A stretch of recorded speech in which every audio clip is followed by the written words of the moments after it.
இந்தியாவிற்காக சொந்தமாக கப்பல் வாங்கும் முயற்சியில் வ.உ.சி. அவர்கள் ஈடுபடுகிறார்கள். இது யாருமே யோசிக்காத ஒரு சிறந்த சிந்தனையாக அக்காலத்தில் பார்க்கப்படுகிறது. ஏனென்றால் தற்சார்புடையவர்களாக நாம் மாற இது அவசியம் என்பதை வ.உ.சி. உணர்கிறார். சுதேசிய கப்பல் நிறுவனம் தொடங்கி சுதேசியன் ஸ்டீல் நேவிகேஷன் கம்பெனி என்பதை 1906 பதிவு செய்கிறார். 10 லட்சம் ரூபாய் அதற்கு செலவாக உள்ளதால் பங்கு ஒன்று 25 ரூபாய்க்கு 40,000 பங்குகளாக பிரித்து நிறைய பேருக்கு விற்பனை செய்து அக்கப்பலை வாங்க முயற்சி செய்கிறார். இம்முயற்சியும் வெற்றி பெறுகிறது. முதலில் பங்குச்சந்தை என்பதில் மிகச்சிறப்பாக பங்காற்றியவர் நமது வ.உ.சி.யாக உள்ளார். கப்பல் வாங்கும் வரை மாங்குசிட்டன் என்ற வாடகை கப்பலை கூட அமர்த்தி செயல்படுகிறார். 1907 எஸ்.எஸ். காளியா, எஸ்.எஸ். லாவோ என்ற 2 கப்பல்கள் வாங்கப்படுகிறது இந்தியாவிற்காக. வ.உ.சி. அந்த நேரத்தில் கப்பல் வாங்கச் செல்லும் போது அவருடைய பிள்ளை இறந்த சமயத்தில் கூட அதைவிட கப்பல் வாங்கும் பணியில் தன்னை ஈடுபடுத்திக் கொண்டு நாட்டுக்காக செயல்பட்டவர் வ.உ.சி. ஆவர். சூரத் காங்கிரஸ் மாநாடானது பம்பாய் மாநிலத்திற்கு திலகர் என்றும், சென்னை மாநிலத்திற்கு வ.உ.சி. என்றும், வங்காளத்திற்கு அரவிந்தர் என்றும் தேசியவாத கட்சிக்கு தலைவர்களாக நிறுத்தியுள்ளார்கள். அம்மாநாட்டில் இது முடிவு செய்யப்படுகிறது. கோரல் ஆலை வேலை நிறுத்தமானது 1908 நடைபெறுகிறது. அதில் சுப்பிரமணிய சிவாவோடு வ.உ.சி. அவர்கள் பங்கேற்கிறார்.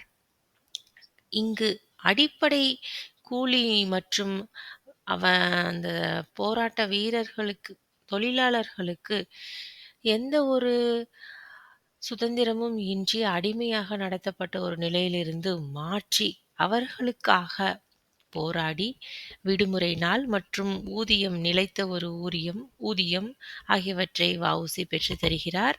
இது மிகப்பெரிய சாதனையாகும். அந்நாட்களில் தொடர்ச்சியாக 9 நாள் வேலை நிறுத்தத்தில் ஈடுபட்டு இச்சாதனையை அவர் சாதித்துள்ளார். விபின் சந்திரபால் விடுதலை நாளை கொண்டாடப்படுகிறது. விடுதலை நாள். இவர் யார் என்றால் அரவிந்தருக்கு சாட்சி கூற மறுத்தவர். வந்தே மாதரத்தினுடைய இதழாசிரியர். இந்த விடுதலை நாளை கொண்டாடியதற்காக வ.உ.சி. அவர்கள் கைது செய்யப்படுகிறார். சுப்பிரமணிய சிவா அவருடன் சேர்த்து.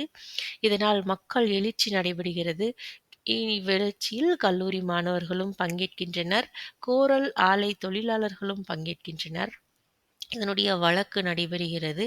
இவருக்கு தண்டனையாக உலக வரலாற்றிலேயே எந்த ஒரு பெரிய தவறும் செய்யாமல் ஒரு விடுதலை நாளை கொண்டாடினார் என்ற ஒரே காரணத்திற்காக வ.உ.சி. அவர்களுக்கு இரட்டை ஆயுள் தண்டனை வழங்கப்படுகிறது. ஏ.எஃப். பின்ஹே அவர்கள் இத்தீர்ப்பை வழங்குகிறார். அரச நிந்தனையாக 20 ஆண்டு கடுங்காவல் தண்டனை மற்றும் சிவத்திற்கு உதவினார் என்பதற்காக 20 ஆண்டு கடுங்காவல் தண்டனையும் வழங்கப்படுகிறது. இதை ஒன்றன் பின் ஒன்றாக 40 வருடங்கள் அனுபவிக்க வேண்டும் என்று தீர்ப்பாகிறது. மேல்முறையீடு செய்து பல்வேறு வழக்குகளை சந்தித்து 4 ஆண்டுகள் 6 மாதங்களாக சிறையில் இருந்து வ.உ.சி. அவர்கள் விடுதலை பெறுகிறார். சிறையில் செக்கிழுத்தல் மற்றும் பல கொடுமைகளுக்கு ஆளாகிறார். சிறையில் செக்கினை மாடுகள் மட்டுமே இழுத்து வந்தது. முறையாக வ.உ.சி. அவர்களை இழுக்க வைக்கிறார். சிறையில் கூட இருந்த கைதிகள் அவரை பாதுகாக்கிறார்கள். அவருக்காக தான் இழுக்கிறேன் என்று முன்வருகிறார்கள். ஆனாலும் சிறிது காலத்திற்கு பின் காவலர்களால் தடுக்கப்படுகிறது. முழுக்க வ.உ.சி. அவர்களை சிறையிலேயே அடைத்து வைக்கவும் அவருடைய வாழ்க்கையை முடிக்கவும் எண்ணிய ஆங்கிலேயர்கள் அவர்களுக்கு பல அநியாயங்களை விளைவிக்கிறார்கள். விடுதலைக்கு பின்பு வறுமை அதிகமாக உள்ளது. நெய் வியாபாரமெல்லாம் கூட செய்துள்ளார் வ.உ.சி. அவர்கள். தபால் ஊழியர் சங்கத்தை உருவாக்கினார். பல படைப்புகளை மேற்கொண்டுள்ளார். அகமை புறம், வலிமைக்கு மார்க்கம், மெய்யறம், மெய்யறிவு, தனிப்பாடல் திரட்டு இந்நிலைக்கு பதிப்பித்துள்ளார். திருக்குறள் மணக்குடவர் உரையை பதிப்பிக்கிறார். சிவஞான போதத்திற்கு உரை எழுதுகிறார், பதிப்பிக்கிறார். திலக மகரிஷியின் வாழ்க்கை வரலாறு எழுதுகிறார். தனக்கு மட்டும் வாழ்க்கை வரலாறு எழுதியதின்றி தன் மனைவிக்கும் சேர்த்து வாழ்க்கை வரலாறு எழுதுகிறார். அது மட்டுமின்றி பேங்க் ஸ்டோர்ஸ் மேலாளர் பணியாற்றுகிறார். முஸ்லிம் எழுச்சியை ஆதரிக்க மீண்டும் சொந்த ஜாமீனில் இருக்கிறார். மீண்டும் வழக்கறிஞராக வாலேஸ் என்ற நீதிபதியின் உத்தரவு அவருக்கு பணியை மீண்டும் பெற்றுத் தருகிறது. ஏனென்றால் சிறையிலிருந்து வெளிவந்தவுடன் வழக்கறிஞர் பணியை தொடரக்கூடாது என்று தடை விதிக்கப்பட்டிருந்தது. மீண்டும் சுப்பிரமணிய ஐயர் என்பவருக்காக வாதாடி அவருக்காக வெற்றி பெறச் செய்கிறார். இவ்வாறு தன்னுடைய வாழ்நாள் முழுவதுமே மக்களுக்காக பல பணிகளை மேற்கொண்டு வ.உ.சி. அவர்கள் தன்னுடைய பங்களிப்பை ஆற்றியிருந்தார்.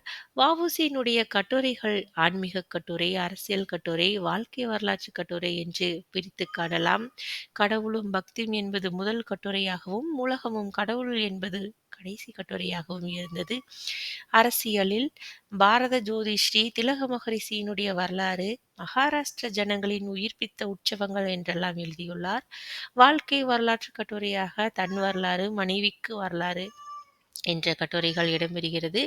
இரவல் சுவிசேஷங்கள், ராஜ்ய தற்கொலை, அமிதவாத அலை என்பதெல்லாம் இவருடைய எழுச்சிமிக்க உரைகளாக உள்ளது.